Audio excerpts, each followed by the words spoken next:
Oi, pessoal! Passando só para lembrar que o Cineminha com os amigos hoje é Pocket. Não percam, não deixam de assistir, porque o Pocket é um filme que eu escolho para debater. Então, se você não assistiu, aqui é o lugar do spoiler. Eu te aconselho a assistir primeiro. Vai lá e depois volta aqui. Se inscreve no canal, assiste, deixa o like e diz se concorda ou discorda com tudo que eu falei sobre o filme, tá bom? Não perde. Vem pegar um cineminha comigo. Um cineminha pocket.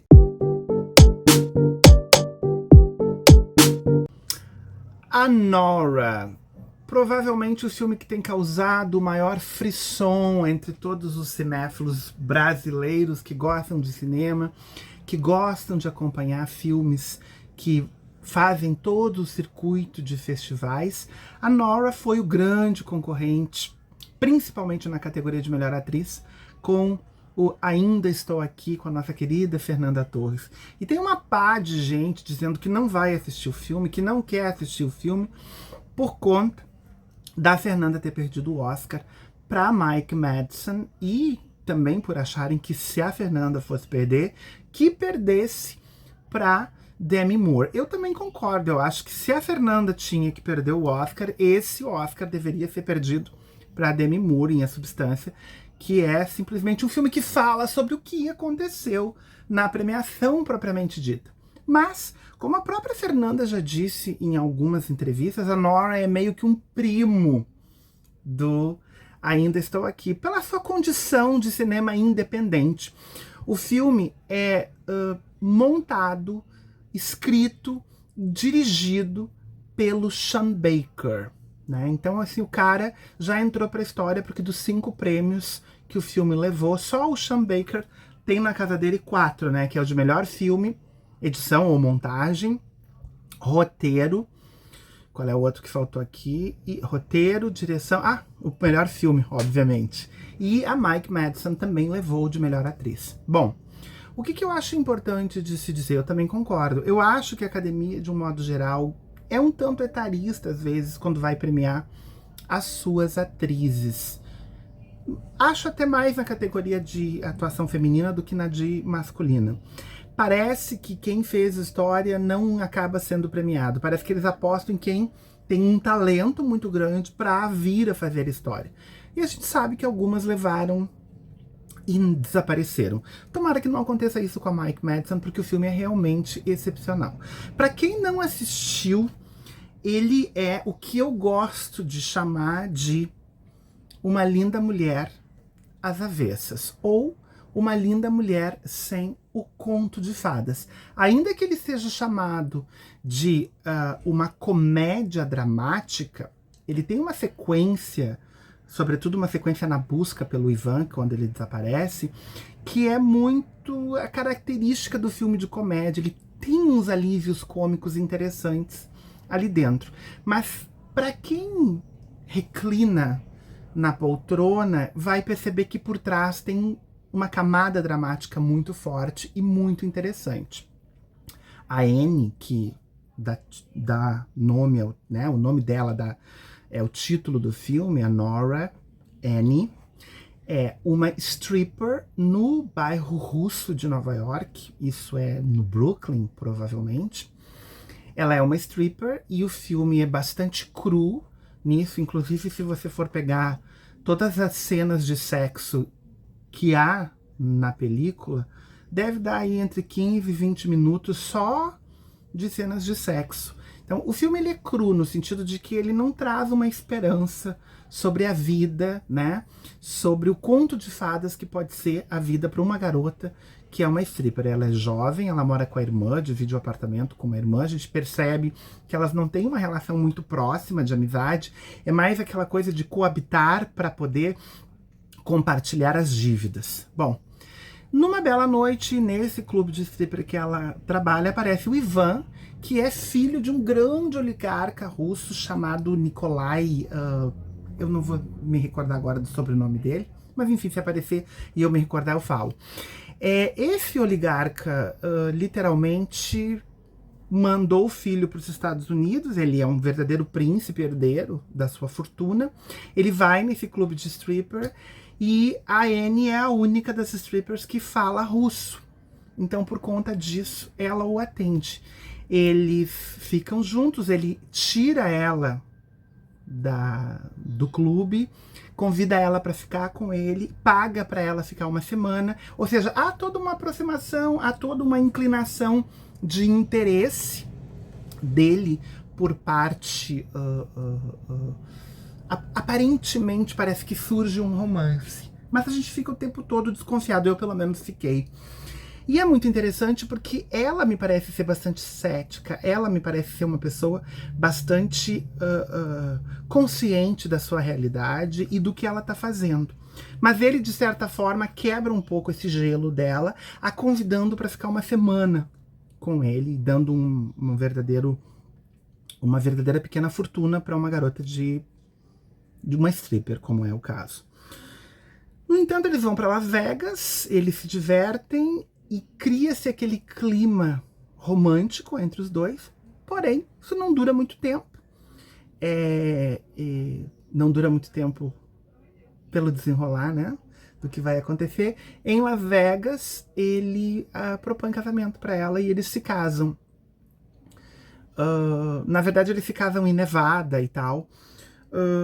Mas a questão ela embarca no sonho de que está realizando o seu conto de fadas, de que é uma nova Cinderela. Ela quebra um pouco esse gelo.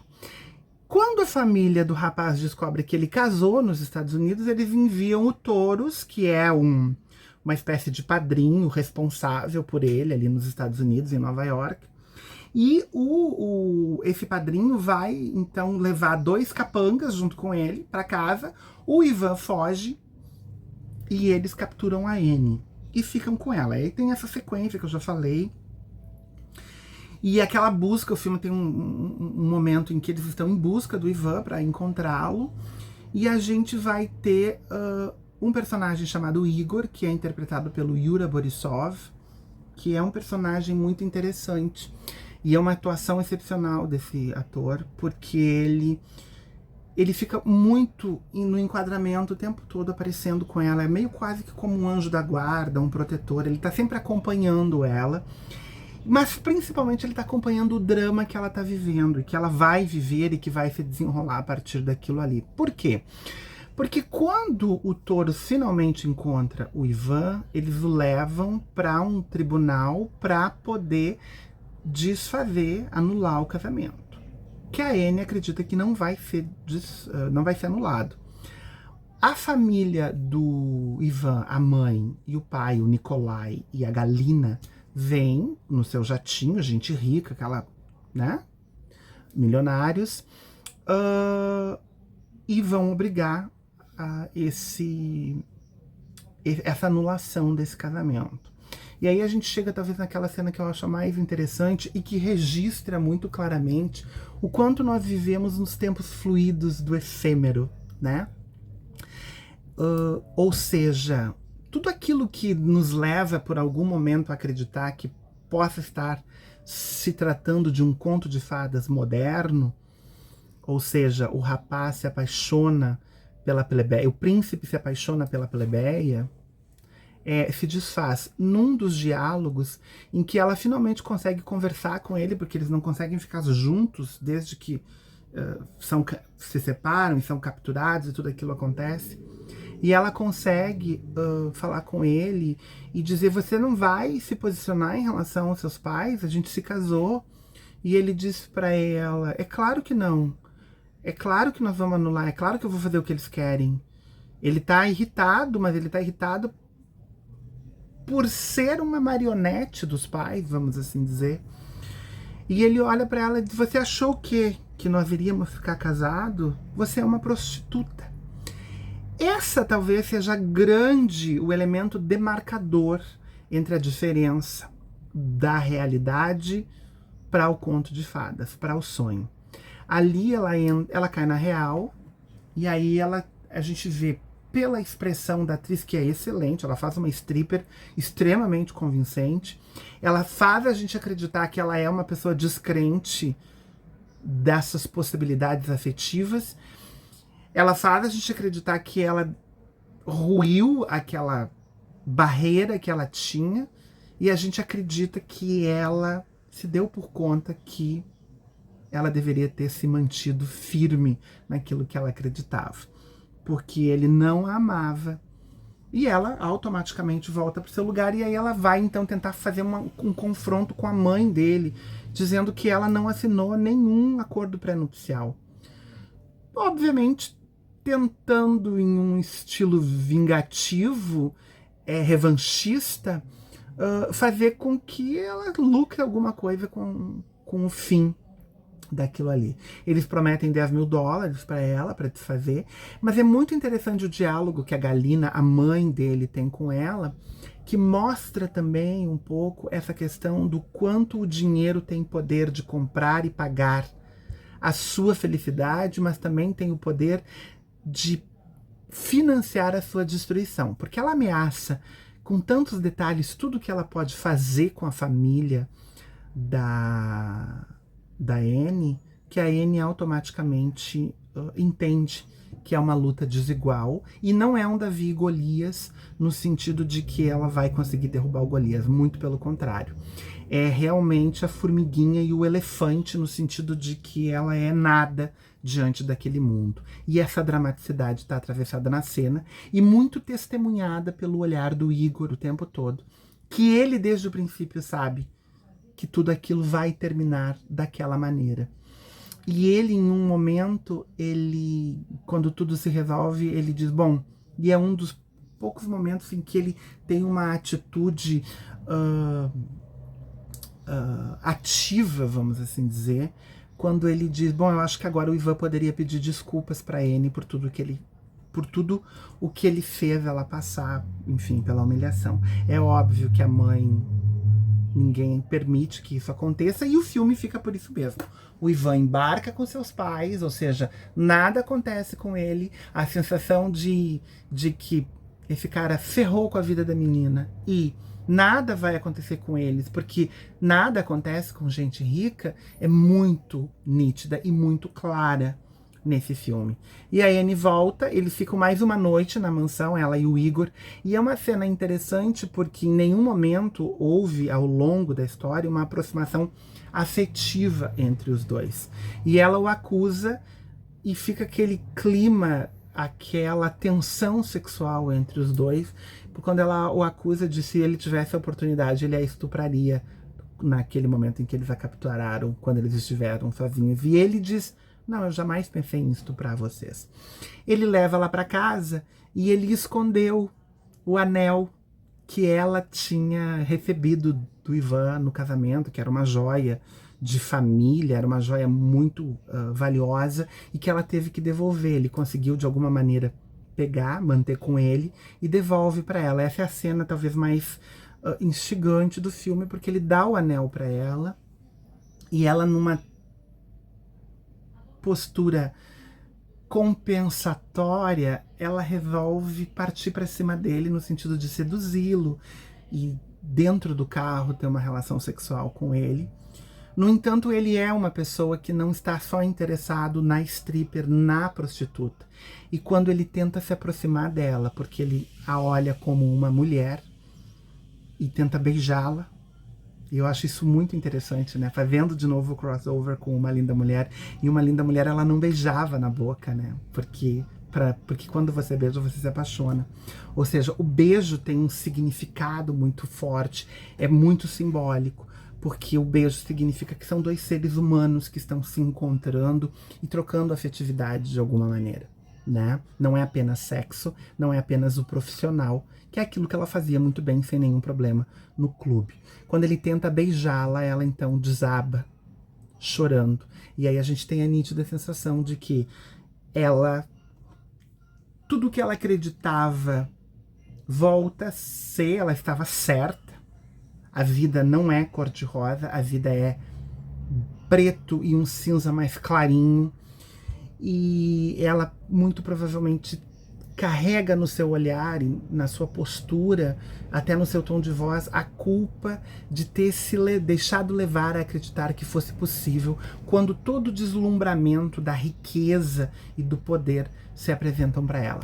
Eu acho que isso define muito claramente o que é a Nora, e eu acho que as pessoas deveriam assistir esse filme, porque a Mike Madsen é uma jovem atriz, ela é uma promessa, e eu acho que ela é uma excelente atriz neste papel, e ela pode ser uma grande atriz e ganhar muitos outros prêmios, e a gente ainda um dia poder dizer, nossa, a Fernanda perdeu o Oscar, mas perdeu para uma grande atriz. Hoje, a sensação é óbvia, é de que o Oscar, a Academia foi etarista, porque deveria ter dado para Demi, se não desse para Fernanda. O Oscar para Fernanda talvez fosse um sonho distante, né?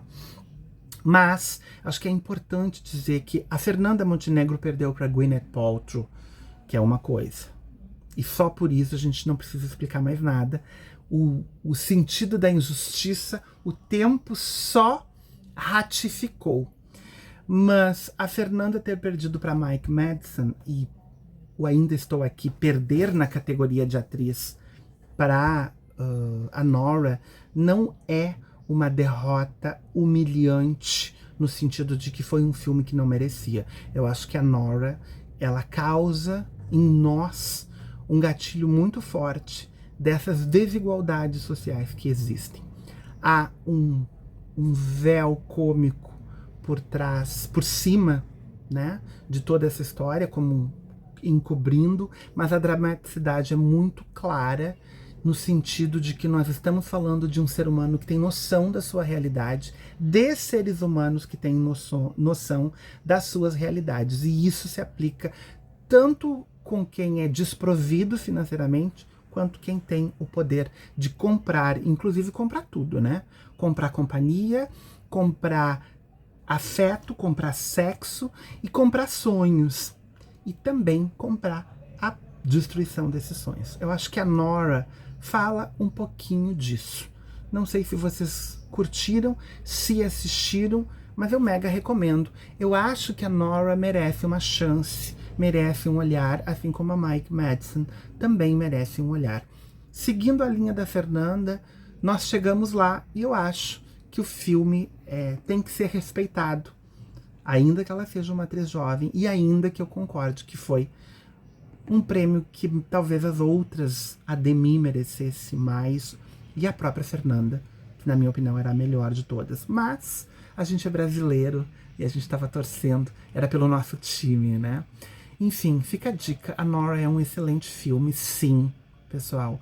E a atuação da Mike Madsen, sim, é bastante convincente, contundente. Assistam e vejam se vocês concordam comigo nessas questões que eu pontuei sobre a Nora. E era isso.